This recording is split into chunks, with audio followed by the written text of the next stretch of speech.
Hello friend, চলেছে নতুন একটা ভিডিও নিয়ে। তো আজকে সিকান্দারের সেকেন্ড সং বম বম ভোলে রিলিজ করেছে এবং যেটা একটা 11 মিনিটে রিলিজ করার কথা ছিল সেটা কিন্তু যথারীতি যেমন আগের গুলো সব লেট হয়েছে, এটা অনেক লেট করেছে।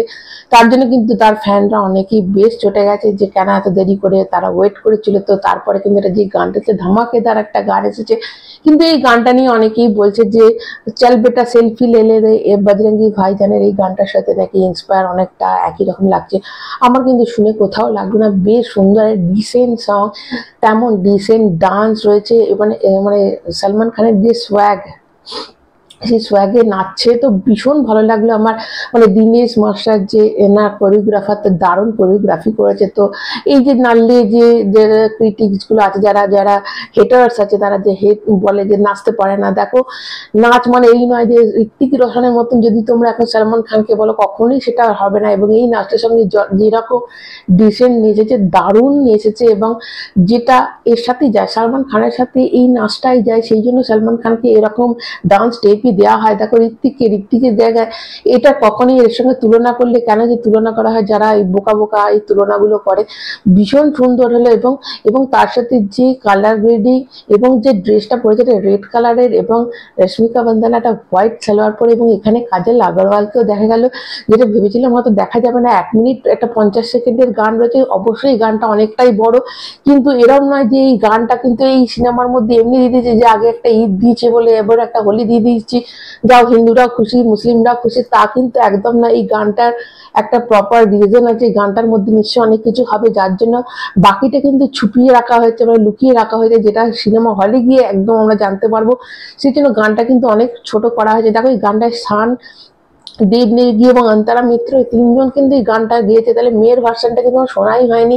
এবং এই গানটা শুধু কিছুটা ঝলক আমরা দেখতে পেয়েছি, গোটা গানটা অবশ্যই পরে আমরা যখন সিনেমাটা রিলিজ করবে হলে গিয়ে দেখবো, তারপর তো সেই গানটা গোটাটাই রিলিজ করবে, তখন আমরা দেখতে পাবো।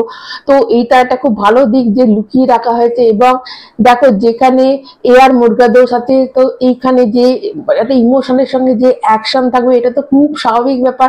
এবং এই সিনেমাটার মধ্যে দেখো, আর এই সিনেমাটা ব্লকবাস্টার হতে কিন্তু আর কেউ আটকাবে না। 28 তারিখে রিলিজ করছে, এবং যেখানে এয়ার মুরগাদোস আছে সেখানে যে এখানটা একটা ফাটাফাটি কিছু আসবে, সলমান খানের যে কাম ব্যাক আসবে এই সিনেমাটার মধ্যে দিয়ে, সেটা একদমই বোঝা যাচ্ছে।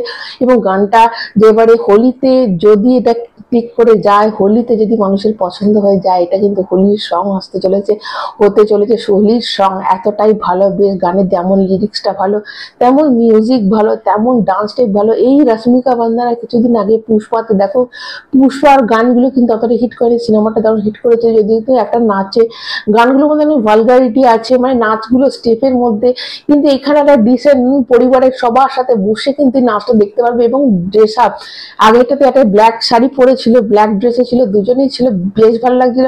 এবং এখানে রেড এবং হোয়াইটের কম্বিনেশনে দুজনকে দারুণ লাগছে। এই রশ্মিকা বান্দানা ওখানে একরকম লাগছিল, পুষ্পাতে এখানে একরকম লাগছে, এবং ভীষণ ভালো লাগছে, দুজনের যে কেমিস্ট্রিটা বেশ ভালো লাগছে। এবং এবং মানে কাজল আগরওয়াল, কাজলকেও কিন্তু এইখানে দেখা গেছে। তো নিশ্চয়ই কোনো টুইস্ট অবশ্যই গানটার মধ্যে আছে, গানটাতে মানে একটা সিনটা কিছু তো নিশ্চয়ই হবে, যেটা কিন্তু আমাদের রিভিল করেনি। তো তো তোমাদের কেমন লেগেছে গানটা অবশ্যই কমেন্ট করে জানাবে। আমার তো ভীষণ ভালো লেগেছে, এবং গানটা যে বেশ হিট করবে, আগের গানটাও বেশ ভালো ছিল, এই গানটাও বেশ ভালো আমার লেগেছে। তোমাদের কেমন লেগেছে কমেন্ট করে জানাতে ভুলো না। যারা সলমান খানের ফ্যান আছে তারা লাইক দিয়ে যাবে, চ্যানেলটা সাবস্ক্রাইব করবে। সবাই ভালো থাকবে, এখনকার মতো টাটা।